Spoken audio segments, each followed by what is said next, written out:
안녕하십니까? 서기 31년 로마 총독 빌라도는 자신의 재판정에 끌려온 죄수 한 사람을 만나게 되었습니다. 빌라도는 예수님에게서 아무런 죄를 찾지 못했다고 했지만 사형에 처했습니다.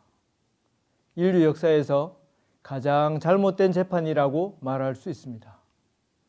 잘못된 재판을 바로잡으려는 시도가 있었습니다. 1948년이었습니다. 이스라엘 건국 후 신학자들이 이스라엘 대법원에 예수에 대한 재심을 청구했습니다. 이스라엘 대법원은 재심 청구를 각하했습니다. 그 이유는 소송 기록이 없고 신약의 단편적인 기록만이 남아있을 뿐이라는 이유로 거절했습니다. 왜 유대인들은 예수 그리스도를 죽였을까요? 하나님을 몰랐기 때문입니다. 아버지가 누군지 모르면 아들을 함부로 대할 수 있는 것처럼 하나님을 몰랐기 때문에 그의 아들 예수 그리스도를 십자가에 못 박아 죽였습니다. 오늘은 기본교리 제2장 하나님에 대하여 공부하려고 합니다. 기본교리 제2장을 통해서 하나님에 대한 바른 지식과 적절한 이해를 할 수 있을 것으로 기대합니다. 하나님께서 우리에게 지혜와 계시의 정신을 허락해 주시길 간절히 바랍니다. 재림교회의 두 번째 기본교리는 다음과 같습니다. 성부, 성자, 성령, 곧 함께 영원하신 세 신격의 통일체이신 한 하나님이 계신다. 하나님은 불멸이시고 전지전능하시고 만유에 계시고 항상 존재하신다. 그분은 무한하시고 인간 이해를 초월하는 분이시면서도 그분의 자기 계시를 통해 알려주신다. 그분은 모든 피조물들에게 영원히 경배와 숭배와 예배를 받으시기에 합당하시다. 재림교회의 두 번째 기본교리를 6부분으로 나누어 설명하겠습니다. 1. 하나님에 관한 지식. 2. 하나님의 존재. 3. 성경의 하나님. 4. 하나님의 주권. 5번째, 하나님 내부의 역동성. 6번째, 구원의 초점입니다. 첫 번째, 하나님에 대해서 알려면 어떻게 해야 할까요? 언젠가 저는 빈민가 소년의 꿈과 도전이라는 책을 읽은 적이 있습니다. 베리 블랙 목사님의 자서전입니다. 베리 블랙은 재림교회 목사로서 흑인으로서 미국 최초로 상원 원목이 되신 분이십니다. 너무 흥미로워서 2번 읽었습니다. 베리 블랙 목사님에 대해서 잘 알 수 있게 되었습니다. 하나님에 관하여 알려면 어떻게 해야 할까요? 성경을 연구해야 합니다. 인간의 지혜로는 하나님을 결코 알 수 없기 때문에 그렇습니다. 하나님을 알기 위하여 인간의 설명과 이론을 살피는 것은 마치 천체를 연구하는 사람들이 돋보기를 사용하는 것만큼이나 어리석은 일입니다. 하나님께서 성경을 통해서 자신을 알려주셨습니다. 또한 하나님께서는 그의 아들 예수 그리스도를 통하여 그의 사랑을 보여주셨습니다. 예수님께서 빌립에게 말씀하셨습니다. 빌립아, 내가 이렇게 오래 너희와 함께 있으되 나를 알지 못하느냐? 나를 본 자는 아버지를 보았거늘 어찌하여 아버지를 보이라 하느냐? 우리에게도 같은 질문을 하시지 않으실까요?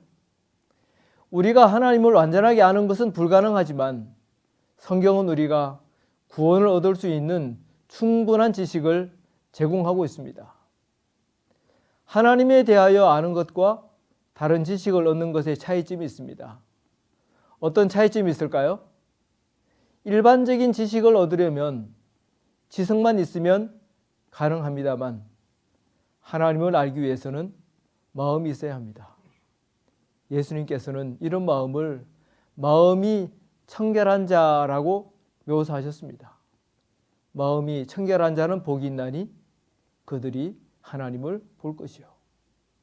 하나님을 만나 뵙고자 하는 마음이 있으면 하나님을 만나 뵙는 눈의 소유자가 될 것입니다. 성경을 통하여 하나님을 아는 것과 일반 지식을 얻는 것의 차이점이 하나 더 있습니다. 그 차이점은 굴복의 열쇠와 순종의 열쇠를 사용해야 한다는 것입니다. 무엇에 굴복하고 어디에 순종하라는 말일까요? 성경의 권위에 굴복하고 성경의 원칙과 방법에 순종하는 것입니다. 하나님을 알고자 하는 마음이 있다는 것은 굴복할 마음과 순종할 마음이 있다는 의미라고 말할 수 있겠습니다. 수많은 사람이 성경을 가지고 있습니다. 성경을 많이 가지고 있습니다. 성경을 열심히 읽습니다. 성경을 깊이 연구하기도 합니다. 그럼에도 불구하고 하나님을 만나지 못하고 있습니다. 그 이유는 무엇일까요? 그들은 성령의 인도하심에 자신을 굴복하기를 거절했기 때문에 하나님의 기별을 그릇되게 해석하고 그들의 구주를 십자가에 못 박았다. 그들의 문제는 지적인 것이 아니었다. 그들의 지성을 어둡게 만들고 영원한 멸망을 초래한 것은 그들의 다친 마음이었다. 그렇습니다. 한때 많은 이들의 사랑을 받았던 노래가 있습니다. 잘 아시는 노래일 겁니다. 문을 열어요 활짝 형제 마음의 문을, 문을 열어요 활짝 자매 마음의 문을, 굳게 닫힌 저 문을 보고 어느 누가 좋아하리요. 아무래도 닫힌 문보다 열린 문이 더 좋아. 삐그덕 삐그덕 빗장을 열어요. 철컥 철컥 자물쇠를 열어요. 두드리는 자에게 열릴 것이라는 진리를 잊지 마세요. 마음의 문을 열라는 노래입니다. 우리가 마음의 문을 열면 하나님께서 우리에게 굴복하는 마음과 순종하는 마음을 듬뿍 주실 줄 믿습니다. 하나님의 존재를 알려주는 증거는 무엇일까요? 한나이가 성경책을 들고 교회에 가고 있었습니다. 아저씨 한 분이 교회 가고 있는 아이에게 물었습니다. 애야, 하나님이 어디 계시니? 하나님이 계신 곳을 알려주면 내가 너에게 사과 한 개를 줄게. 이 아이가 어떻게 대답했을까요? 아저씨, 하나님이 계시지 않은 곳을 알려주시면 제가 아저씨에게 사과 한 상자를 드릴게요. 하나님이 계신 것을 어떻게 알 수 있을까요? 하나님의 존재를 증명할 수 있는 세 가지 자료가 있습니다. 첫 번째는 천년계, 두 번째는 인간의 행동, 세 번째는 성경입니다. 이 세 가지는 하나님의 존재를 증거하고 있습니다. 첫 번째, 천년계는 하나님의 존재를 증거합니다. 바울 사도는 하나님께서 만드신 모든 창조물에서 하나님의 능력과 신성을 분명히 볼 수 있다고 말했습니다. 로마서 1장 20절입니다. 창세로부터 그의 보이지 아니하는 것들 곧 그의 영원하신 능력과 신성이 그 만드신 만물에 분명히 보여 알게 되나니 그러므로 저희가 핑계치 못할지니라. 집이 있으면 지은 사람이 있는 것처럼 천지 만물이 있는 것을 보면 이 세상을 창조하신 분이 계심을 확실하게 알 수 있습니다. 히브리서 3장 4절은 우리가 아주 잘 알고 있는 말씀이죠. 집마다 지은 이가 있으니 만물을 지으신 이는 하나님이시라. 아멘입니다. 두 번째, 인간의 행동은 하나님의 존재를 증거합니다. 저는 어렸을 때 바다가 멀지 않은 곳에서 살았습니다. 가끔 아버지를 따라 바닷가에 나가곤 했습니다. 한 번은 아버지께서 그물을 손질하고 있는 어부에게 물었습니다. 하나님을 믿으십니까? 그분이 대답하기를 하나님을 믿지 않습니다 라고 말했습니다. 다시 아버지가 물었습니다. 바다에 나갔을 때 풍랑이 심하게 일어나면 어떻게 하십니까? 그분이 대답하기를 하나님을 부른다고 말했습니다. 하나님을 믿지도 않으면서 위급하면 하나님을 왜 부를까요? 하나님이 계신 것을 부인할 수 없기 때문입니다. 위급할 때 하나님을 찾는 인간의 행동은 하나님의 존재에 대한 분명한 증거입니다. 세 번째, 성경은 하나님의 존재를 증거합니다. 성경은 하나님의 존재를 증명하려고 애쓰지 않습니다. 당연한 것으로 말하고 있습니다. 창세기 1장 1절, 성경 첫 시작은 이렇게 시작하고 있습니다.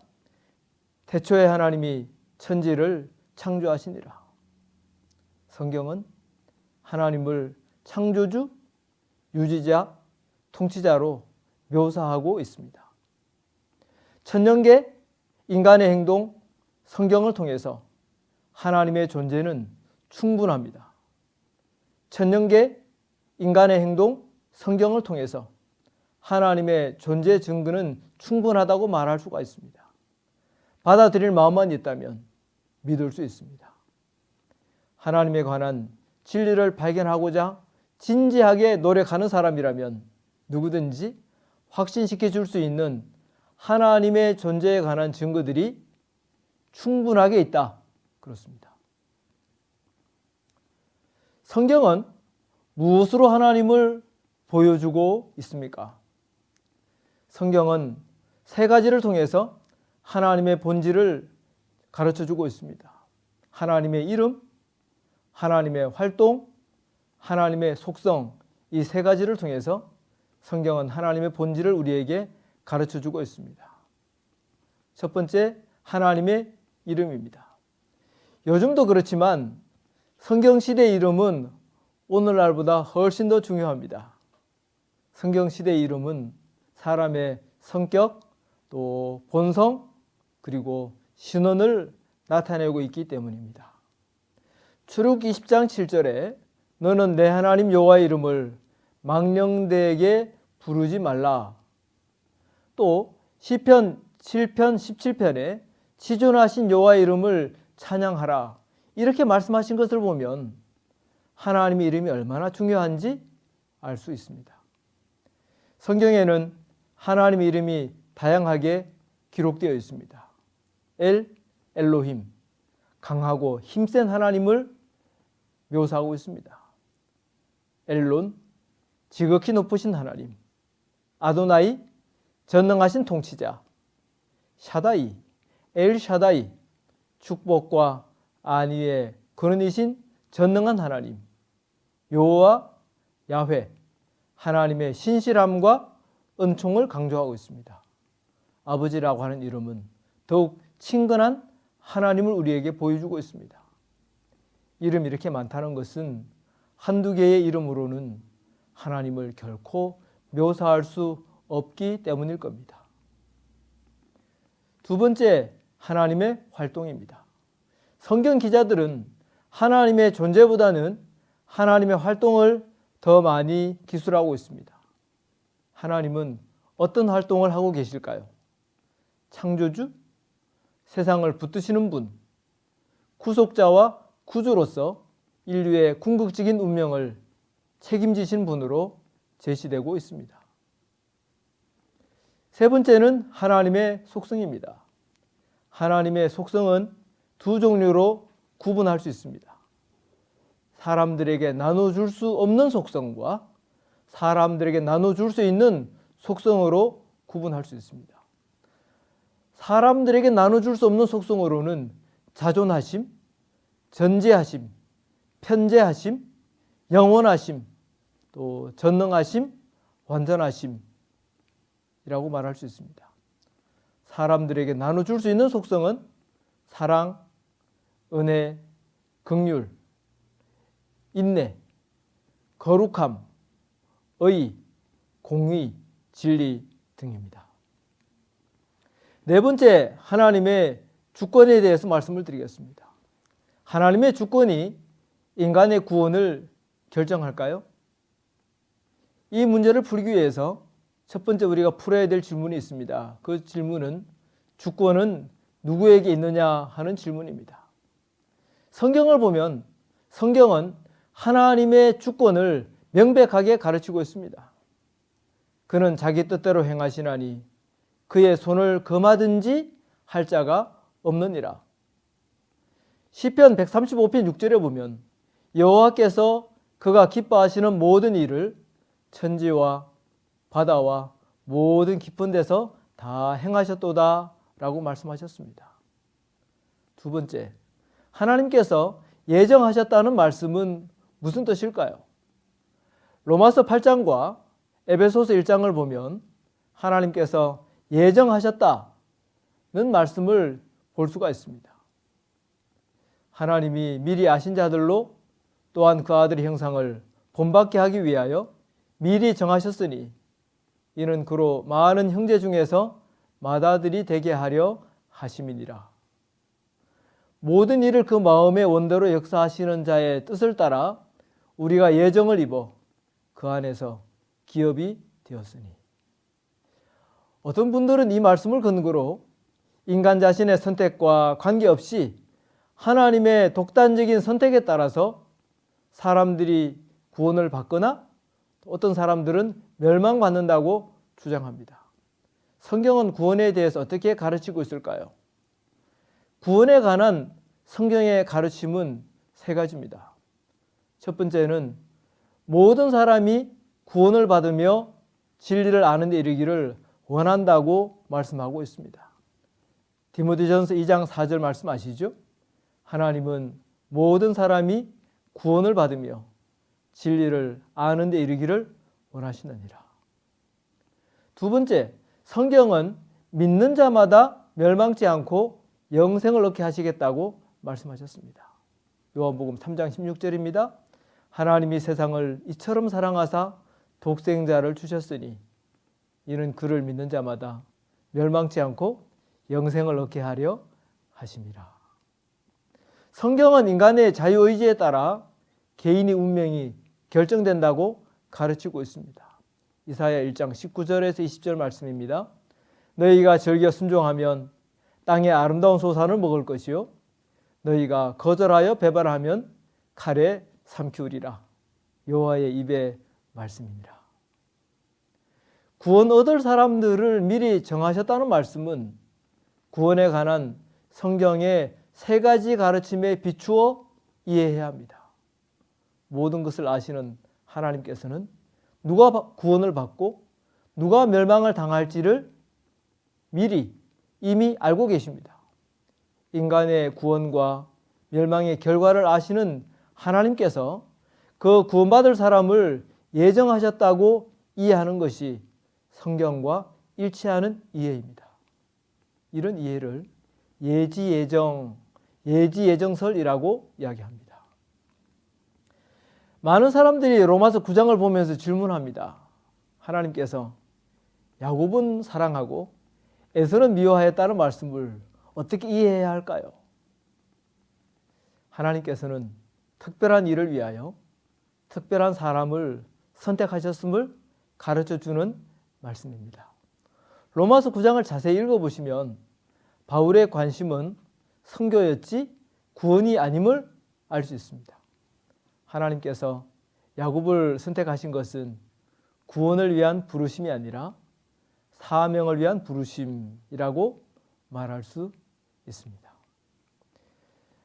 로마서 9장에 보면 하나님께서 바로를 강팍해 하셨다는 말씀이 있습니다. 로마서 9장 18절입니다. 하나님께서 하고자 하시는 자를 긍휼히 여기시고 하고자 하시는 자를 강팍해 하시느니라. 하나님께서 바로의 마음을 강팍하게 하셨을까요? 하나님께서 바로의 마음을 강팍하게 하신 것이 아니라 강제적으로 막지 않았을 뿐입니다. 강제로 막지 않으신 것을 두고 하나님께서는 자신이 했다고 기록하고 있습니다. 삼위 하나님은 어떤 관계를 가지고 계시는지 다섯 번째로 살펴보겠습니다. 하나님의 유일성에 관해서 살펴보겠습니다. 하나님은 한 분이십니다. 신명기 6장 4절입니다. 이스라엘아 들으라. 우리 하나님 여호와는 오직 하나인 여호와시니. 요한복음 17장 3절입니다. 영생은 곧 유일하신 참 하나님과 그의 보내신 자 예수 그리스도를 아는 것이니이다. 두 번째, 하나님 내부의 복수성에 관해서 성경은 이야기하고 있습니다. 구약 성경은 하나님 내부의 복수성을 시사하고 있습니다. 때때로 하나님은 우리라는 복수 대명사를 사용하십니다. 우리의 형상을 따라 우리의 모양대로 우리가 사람을 만들고, 창세기 3장에 보면 보라 이 사람이 선악을 아는 일에 우리 중 하나같이 되었으니 라고 말씀하고 있습니다. 삼위 하나님, 성경은 여러 곳에서 하나님과 하나님의 신을 구별하고 있습니다. 이제는 주 여호와, 아버지시죠? 주 여호와께서 나 하나님의 아들과 그의 영 성령을 보내셨느니라. 이사야 42장 1절에도 내가 아버지가 나의 영 성령을 그 메시아에게 주셨은즉 그가 이방에 정의를 베풀리라. 새 하나님의 내부적 관계를 두 가지로 설명할 수 있습니다. 첫 번째는 사랑의 관계입니다. 예수님께서 십자가에서 나의 하나님, 나의 하나님, 어찌하여 나를 버리셨나이까? 라고 외치셨을 때 우리 주님께서는 하나님과의 분리를 체험하셨습니다. 영원 전부터 예수님은 당신의 아버지와 성령으로 더불어 함께 계셨고 사랑의 관계를 유지해 오셨습니다. 하나님을 설명할 때 빠지지 않는 단어가 있는데 삼위일체라는 단어입니다. 여기서 일체라는 말은 본질이 같다는 뜻입니다. 부부가 한 몸이 아니지만 부부 일심동체라는 말을 사용하는 것처럼 삼위 하나님은 한 몸은 아니시지만 본질이 같기 때문에 삼위일체라고 표현합니다. 삼위일체를 이렇게 설명할 수도 있겠습니다. 개체는 세 분이시지만 목적, 정신, 품성에 있어서는 하나이심을 삼위일체라는 단어로 정리했다고 보면 됩니다. 새 하나님의 활동상의 관계를 말씀을 드리겠습니다. 하나님 내부에는 기능상의 경제성이 존재합니다. 기능상의 경제성이 존재한다고 하는 말은 하나님은 불필요하게 중복해서 일하지 않으신다는 것입니다. 다시 말하면 새 하나님은 질서 있게 활동하신다는 사실을 말씀하고 있습니다. 성부 하나님은 근원으로, 성자는 중보자로, 성령은 실행자 혹은 적용자로 활동하시는 것처럼 보입니다. 성육신은 신성의 삼위께서 가지고 계신 활동상의 관계를 훌륭하게 보여주고 있습니다. 아버지는 당신의 아들을 주셨고 그리스도는 당신 자신을 주셨고 성령은 예수님이 태어나도록 하셨습니다. 예수님의 침례에서도 새 하나님의 임재와 활동을 볼 수 있습니다. 아버지는 이는 내 사랑하는 아들이요 내 기뻐하는 자라고 격려하셨고 그리스도는 우리의 모본으로 침례를 받으셨고 성령께서는 비둘기같이 임하셨습니다. 여섯 번째, 구원의 초점, 성경의 초점은 무엇일까요? 성경은 예수 그리스도에게 초점을 맞추고 있습니다. 요한복음 5장 39절입니다. 너희가 성경에서 영생을 얻는 줄 생각하고 성경을 상고하거니와 이 성경이 곧 내게 대하여 증거하는 것이로다. 예수님은 하나님과 사람을 연합시키십니다. 이제는 전에 멀리 있던 너희가 그리스도 예수 안에서 그리스도의 피로 가까워졌느니라. 그는 우리의 화평이신지라 둘로 하나를 만드사 중간에 막힌 담을 허시고. 십자가에서 하나님은 우리를 초청하고 계십니다. 우리가 초청에 응하면 하나님의 평강을 누리게 될 것입니다. 수고하고 무거운 짐진 자들아 다 내게로 오라. 내가 너희를 쉬게 하리라. 이 초청에 기쁜 마음으로 응하는 우리 모두가 되시길 주님의 이름으로 축복합니다. 경청해 주셔서 대단히 감사합니다.